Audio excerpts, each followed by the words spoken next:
Good morning, you guys. It's your boy Ben Mahari here, representing Mahari Nation Sports Podcast. Much love to the entire LDBC and the entire basketball community. You understand what I'm saying? I wanted to personally thank 78 Sports TV for allowing me to come on this live stream last night. Allow me to get off get the stuff off my chest when it comes to Lomachenko. And I want to welcome the new subscribers that have come into the channel, though, too, guys. We're nearly there to the 1,000 subscriber mark. I want to thank all the supporters out there for spreading the word about the channel. We making moves out here, man. If you want to hear more basketball content, check out my show, Basketball Conversations, every Friday night, 9 p.m. Central Time. It's basically where we discuss basketball-related topics, news, debates, and everything else in between. So this is one of my little episodes that I like to do every Monday through Friday at 9 p.m. Central Time. This is basically called Historical Perspective, and this is where I like to talk about historical games, players, moments, teams, anything you want me to talk about. All you gotta do is hit me up on the comment section. I'll do a video about that ASAP Rocky. Now, for this one right here, guys, I wanted to particularly talk about one of my favorite college basketball games of all time, and some people have it as the greatest college basketball game ever played. And this was the 1992 East Regional Final between the Kentucky Wildcats versus the Duke Blue Devils. Arguably one of the greatest games that has ever played. It was a game that had a lot of twists, turns, controversial moments, and capping off to one of the greatest game-winning shots in basketball history. Seeing Christian Laettner hitting that jumper that you see on the picture right there. But people forget about the background about both of these teams and how they got there to this point. So with Kentucky, that I'm going to start talking about here right now. Kentucky is just fresh off of their 3-year probation. Basically, they served a 2-year postseason ban. Um, because of recruiting violations made by Eddie Sutton, who was the coach, who was the then coach at the time, and the NCAA, did not find him liable of the violations, but the violations centered upon alleged cheating by one of the former Kentucky players named Eric Emanuel on his ACT score, and they basically found out that he cheated on his ACT score and received cash payments, you know, payments as well. And pretty much that team kind of folded apart. But that team in 92 was memorable for several reasons because there were 4 seniors on the team that stayed with the program, despite the long probation that went along with it. And those 12 players are Richie Farmer, the 6 foot shooting guard from Manchester, Kentucky, Deron Feldhaus, 6'7" power forward from Maysville, Kentucky. All right, John Pelphrey, who's 6'8" at 2'3", who played the small forward from Painesville. All right, and then Sean Woods, who was the only uh, non-Kentuckian from the team, who was from Indianapolis, was the point guard and the captain of the team. But although those seniors were basically the heart and soul of the team, their biggest star at that time was Jamal Mashburn. And if you haven't seen Jamal Mashburn play in Kentucky, I mean, he was a beast back then. He was a small forward who could put it on the floor, who could shoot the ball from long range, and was one of the most complete offensive players in the country. One of my favorite Kentucky players of all time. Um, that year, that Kentucky team, made it back to made their return to the NCAA tournament. They finished that year ninth in the sixth in the nation, and they won 29 games that year. They won the SEC regular season and tournament championship en route to returning back to the NCAA tournament. Um, on the other side of the ball, you had the Duke Blue Devils, who basically were living up to major expectations that year. Now, remember, in the previous year, um, the Duke Blue Devils won their first ever national championship, and they pulled off the biggest upset in the history of the Final Four when they defeated the then national champion UNLV Running Rebels, who were riding an undefeated season that year up until the Final Four. And that remember in 1990, UNLV destroyed Duke that year, and then Duke came back and beat UNLV en route to their first national championship when they defeated Kansas. And only losing two of their players from that team from due to graduation. Um, they basically returned that year with their main core players that won the title for them, and those players are as followed: Bobby Hurley, Thomas Hill at the two guard, Grant Hill as the small forward, Brian Davis at the power forward, and Kristen Laettner. By that time, Kristen Laettner was one of the great college basketball players of all time. Um, the record he set forth in NCAA history, stands for itself. But there is no doubt about, if you watch the ESPN 30 for 30 about why people hated Kristen Laettner so much, you can pretty much understand why he was so hated. But I'm not going to go deep into that because that would just pretty much take all day. But that year, the Duke Blue Devils were riding a huge wave of momentum during the 91-92 season, because the expectation was that with their team fully much intact, they were the heavy favorites to repeat as national champions and become the first team since the UCLA Bruins to win back-to-back national championships since 1973. And they pretty much they pretty much continued on. When they started out the season, they won their first 17 games until they lost to North Carolina midway through the year, and they finished out the regular season winning 25 games, only losing twice, and they basically swept through the ACC regular season championship and swept through their ACC tournament en route to the top seed in the entire NCAA tournament. And throughout the first three rounds, each of those teams, took care of business until they finally met each other in the 1992 East Regional Final. When you think about great games, there's always going to be drama and suspense and just a lot of background story from it. And Kentucky, heading into that game, had absolutely nothing to lose, while Duke, on the other hand, had everything to lose. And boy, what a game that was. Um, I wasn't born until late in November of 1992. The only time I remember seeing parts of the game was when I was a kid.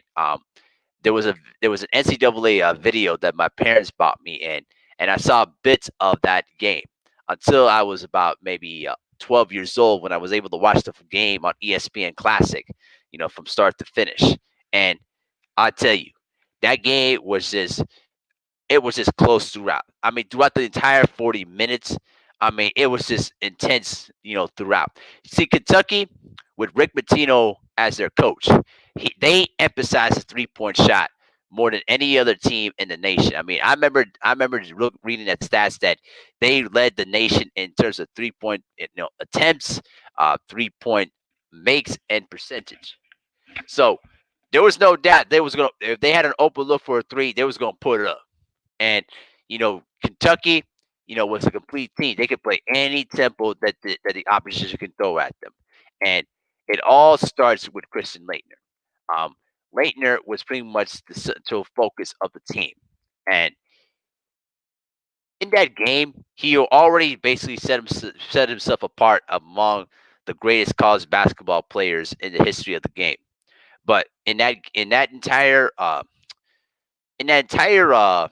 game against Kentucky, I mean, it stood to the test of time what he was able to do that during that day. Um, Kristen Laettner was pretty much a man on a mission on that game.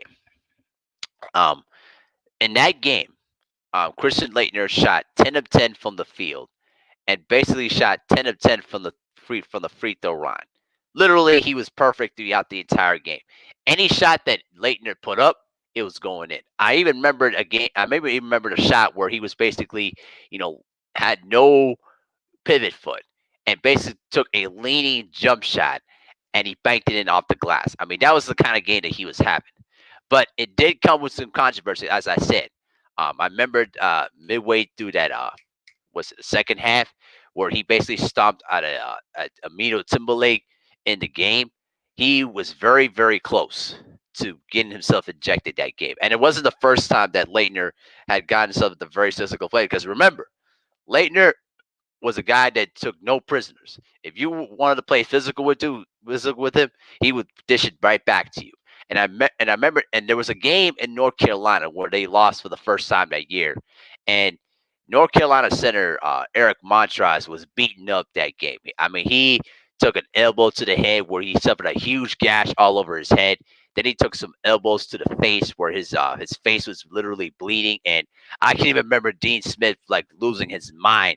Like, why isn't my center getting beaten up like this and Laettner's not getting ejected for it? I mean, it was just those kind of things that really made Laettner the most hated college basketball player of all time. But you can't take away what this guy was able to do on the court. Um, Not just the fact that he was able to stay perfect from the entire field, but he was the guy that kept his team close in the game. And the game went into overtime. And the last few seconds was just drama filled. Now, Mashburn already fouled out um, uh, towards the end of the first overtime. And Kentucky had the ball, and Shot Woods literally had the basketball in his hands. And he dribble penetrated and took a running leaner over Christian Laettner. And he banked it in off the glass. But the problem was Duke was left with 2.1 seconds left on the clock to get a last second shot. Now, when Mike Krzyzewski drew out the play was to get Christian Laettner, the ball at the top of the circle. Now remember, Grant Hill had to inbound the ball from the other side of the court. Now, there was a similar play that I remember. I think it was against Wake Forest. They tried that similar play, but the pass, was basically heading towards the left sideline, and it went out of bounds, and it didn't work. Now, in this occasion, I remembered in that game against Wake Forest and my observation that Wake Forest inbound, they basically defended the inbound pass. Now, what Rick Pitino was trying to do was put two guys on Christian Laettner and make sure that he didn't get a clean catch on it. But here's the problem. Pitino did not put a defender on the inbound pass. That made the difference. Because if Rick Pitino would have put a taller guy on the inbound pass, that makes the pass much more difficult, and therefore Grant Hill had to make the pass against outstretched arms. But with nobody defending the inbound pass, it was going to be much easier for Grant Hill to make the pass all the way from full court to Leitner's hand. And with 2.1 seconds left on the clock, Grant Hill made the baseball pass to Christian Laettner. John Pelphrey was about to double team him, but did not contest because he knew that there was too many ticky tack fouls throughout the game, and he was afraid that if he fouled Christian Laettner, he was going to the free throw line. And Deron Feldhaus was basically standing alone against Christian Laettner, and Laettner basically caught the ball with two hands, took one dribble, then he turned, looked, and took a fadeaway as the clock expired and drilled the shot, nothing but net, and pandemonium took place in the Spectrum in Philadelphia. It was the most it was the most rocket celebration I think I've ever seen in all of my years in basketball. You know what I'm saying? Not only to shoot perfectly from the field, but to hit the most clutch shot in the history of college basketball. I mean, you can't top that. And you can't top the drama, the anticipation, and the storyline behind the game. I mean, it was just picture perfect. It was a basically a tailor made story within a game, and that's what I remember it. Throughout the entire time I was watching it. But what really set it apart was after the game. Mike Krzyzewski, you know, was very classy in victory, and you know, I remembered. I do remember that who was the Kentucky announcer? Got his name. I think I forgot his name, but whatever. But he was retiring at the end of the season, and he was making his last call, and then basically, um, he Mike Krzyzewski, you know, took the had said, and this is basically, gave his praise to the entire Kentucky basketball program and to the state of Kentucky. And to this day, he's deeply well respected for making that, classy, remark. But, in the locker room, I can remember, John Pelphrey, walking into the bathroom and just basically breaking down crying, basically sobbing, because they played the best game of their careers, and it wasn't enough. I mean, I honestly, if I were in that situation, I would have just thrown objects all over the damn locker room.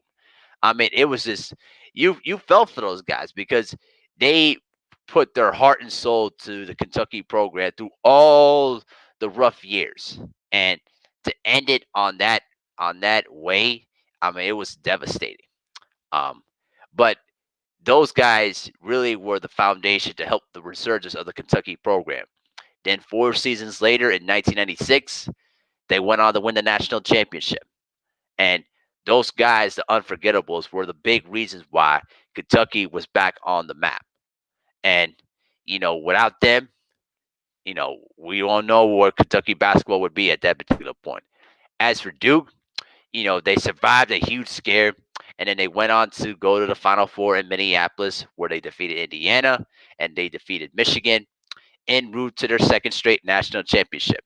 And Laettner is only one of few players in NCAA tournament history to make 4 consecutive Final Fours and win 2 straight national championships.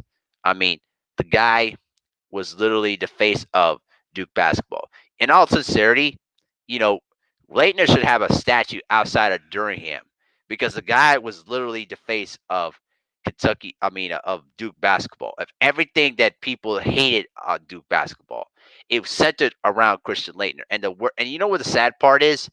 There will never ever be a character like Christian Laettner ever again, because in today's college basketball, a lot of the star players, they don't stay in school for 3 or 4 years. There's a lot of one and done type players now, unfortunately. You don't see that anymore. And sadly, you don't see those kind of star players achieve those kind of status in NCAA history. It's just not meant to be anymore. But Leitner, set records for, most points scored with 407 points, most free throws made of 142, most free throw attempts of 167, most games won with 21, and the most games played with 23. And plus with the 4 straight Final Fours and the 2 national championships to go along with it. This guy was literally the face of college basketball for that during that period of time. And yes, Shaq had a really great career, but you can't say that Shaq didn't achieve those kind of things. Leitner did. It's one of the reasons why he was able to represent the U.S. for the '92 Dream Team, even though people heavily disagree with that, which I understand all sincerity. But the game was it was legendary for so many reasons, and if you're a college basketball fan, this is a game you crave the most. Drama, suspense, you know bizarre circumstances, and just clutch moments. That game had it all, and it's still in my opinion the greatest college basketball game that's ever played. You can't top what those two teams did that day in Philadelphia. It will never ever be duplicated again. You know what I'm saying? So, but tell me what you guys think in the comment section below.